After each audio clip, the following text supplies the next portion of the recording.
Ayan guys, 1 week na ang ating mga sisiw na broiler. So meron tayong mortality na 2. So bali 29 heads na lang ito ngayon. So may tawad nga tayong isa nung nakaraan. 31 yung binigay sa atin. Tapos may mortality tayong 2. Bali 29 na lang yung natira. So ito lahat ay magaganda na. So makakasurvive nito lahat.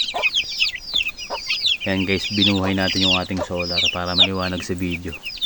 So ngayon guys, 1 week na nga sila, nagpalit na tayo ng pagkain. So yung binigay natin ngayon ay Bio2 na, yung Integra 2000. Tapos magpapalit na rin tayo ng vitamins. So ito na yung ilalagay natin mamaya. Itong Vitamin Pro powder. So ihahalo natin ito dun sa painom. So ubusin lang natin yung laman nito. So yung nakalagay dito ay Betracin Gold.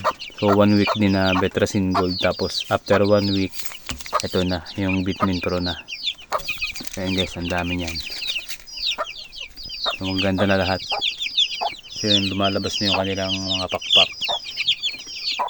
Yan, nag-iiba na yung kulay nila, nagiging puti na.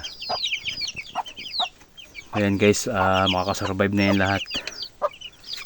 At ang target nga natin ito ay sa undas ang harvest sa katapusan. Palo yung benta natin ay mismong uno. So marami tayong customer niyan. Yan, nanghihingi. So ito yung nilagay ko na rin yung automatic na feeder. So ang laman nito ay 3 kilo. So nilagay na rin natin sila para masanay. Ayan, ayan, mauubos na nila. So ito yung isang feeder niyan.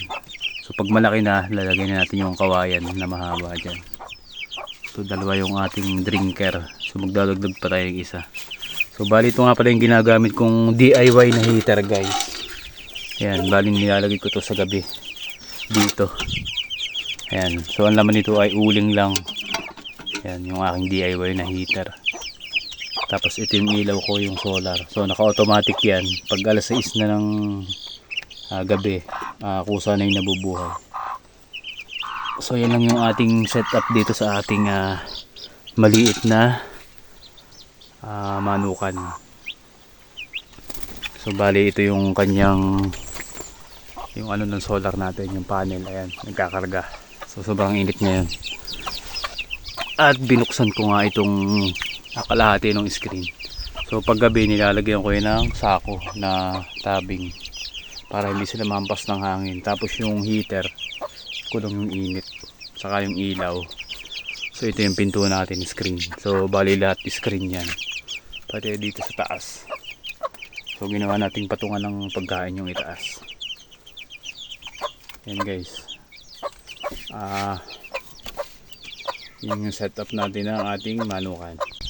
Ayan guys, ito yung ating maliit na kulungan ng broiler. Ayan, malalaki na nga sila. So ayan guys, maraming salamat sa panonood. Happy farming. Salamat.